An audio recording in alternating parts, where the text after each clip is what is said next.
This is Prime Crime Network. They have the man who did the shooting, a deadly shooting inside a Harlem smoke shop. The alleged gunman was wanted for another murder that happened just hours earlier. As CBS 2's Allie Bauman reports, sources tell us the suspect was out on bail for another crime when the shootings happened. Surveillance video shows the fatal encounter Sunday. Two men are talking inside a smoke shop on Malcolm X Boulevard when the man on the left pulls out a gun. We're freezing the video just before he shoots the 36-year-old victim point blank. Tuesday, police arrested 21-year-old Messiah Nantwi. Police sources tell us investigators believe he also shot and killed a 19-year-old gang rival in Harlem earlier that same day. And to make matters worse, Nantwi was out on bail at the time for attempted murder charges. This is police body camera video from that encounter 2 years ago when prosecutors allege Nantwi shot at an NYPD sergeant and two officers who tried to stop him from spraying graffiti on a building in the South Bronx. The officers were not injured. So why was the suspect out on the streets after being indicted on attempted murder charges of police officers? Well, the Bronx District Attorney's Office told us that the judge in that case set the bail at $500,000 and then later reduced it to $300,000 despite the DA's objection. The defendant only has to pay 10% of that, $30,000, which he was able to do. I don't know what they took into consideration, but this guy should have been in jail sitting for his, trial. John Jay College of Criminal Justice professor Michael Alcazar says while jail sentences for attempted murder of an officer can be about 10 years, he's not surprised this case is still awaiting trial 2 years after the shooting. I think it's just a backlog of work, and sadly, that's what they're taking into consideration over the safety of New York City citizens. So it's failing. The system's failing. Nantwi is now in custody awaiting arraignment for the Harlem shootings. From Lower Manhattan. Prime Crime Network. It was exclusive. You're cheating on yourself. Yo! Tonight, alarming charges against two senior care workers in Florida. No, for real, stop playing. Let's stop playing. You're peeing on yourself. You're watching what the sheriff's office says is two women live streaming their abuse of a dementia patient on Snapchat and laughing about it. So embarrassing. I'm sorry, yeah, she embarrassing. Let's go. Lock her in the closet. Investigators providing an edited portion of that video blurring the victim. Put your pants on. Law enforcement says they got a tip from an employee at Market Street Memory Care Residences outside Orlando about the live stream from April 3rd. Deputies arrested two nursing assistants, 20-year-old Shaitiana Bishop and 18-year-old Jada Harris, on counts including abuse and neglect of an elderly person and video voyeurism. I'm going to try and use restraint as I tell you about this case. And I say I'm going to try and use restraint because I'm disgusted. Sheriff Wayne Ivey of Brevard County sounding off about the two suspects. The perpetrators in this case are not only disgusting, but they're vile individuals who live stream themselves abusing one of our elderly citizens who suffers from dementia. We were unable to reach Bishop or Harris for comment. They're both out on bond, according to the Brevard County Public Defender's Office. The sheriff saying the facility acted appropriately. Contacted our agency, fired the two individuals, did everything right. Market Street Memory Care Residences also telling NBC News the behavior is abhorrent and will not be tolerated, adding that the victim didn't suffer any injuries and they're providing support to the family of the victim.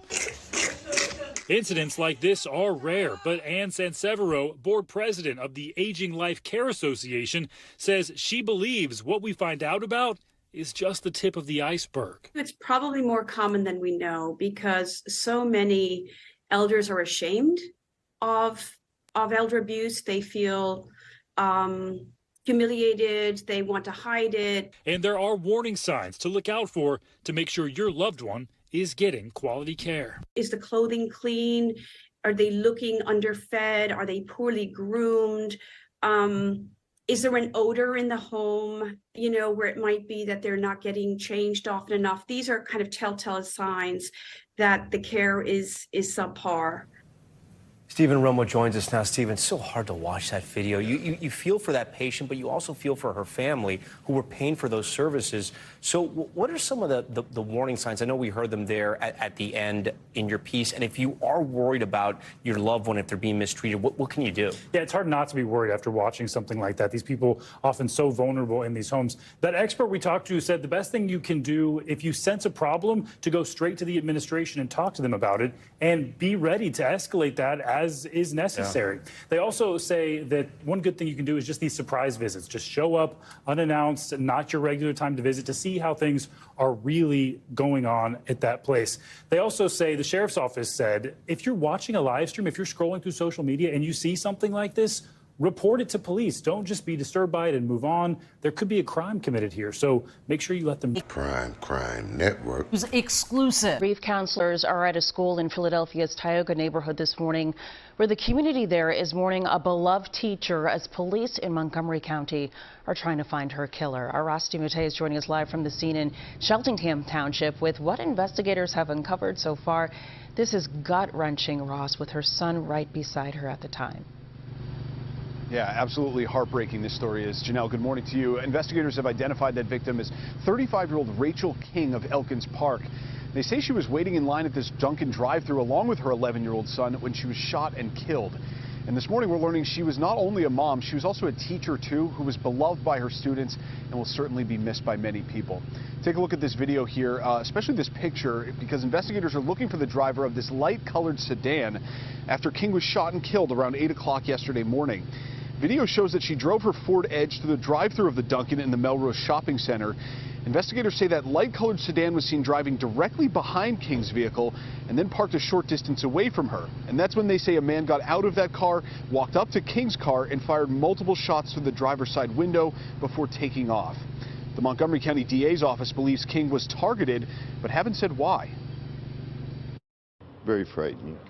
Us as decent citizens, we're the ones who are living like prisoners behind bars and locked doors in our homes, afraid to come out just to go to a shopping center or, you know, have lunch. I hope they catch them, or whoever did it, for the family, because it's not easy to lose a loved one and lose a loved one so violently like this. Yeah, it's just awful. And Mastery Charter Schools has identified King as a teacher at Grover Cleveland Elementary School. They released a statement saying, quote, "We send our deepest condolences to her family and loved ones. We are devastated by the loss of an extraordinary teacher who spent the last 10 years working with our students and their families," end quote. And Cleveland Elementary School, we have learned, is starting on a 2-hour delayed opening as a result of Miss King, as she was known at the school, her death.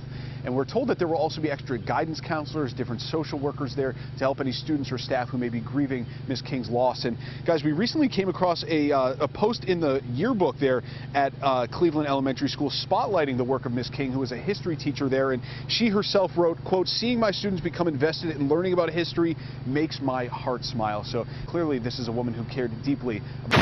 Thank you for watching Prime Crime Network, your source for urban and suburban and around the world news. Hit the subscribe, like, and the notification bell. And check us out on PrimeCrimeNetwork.com.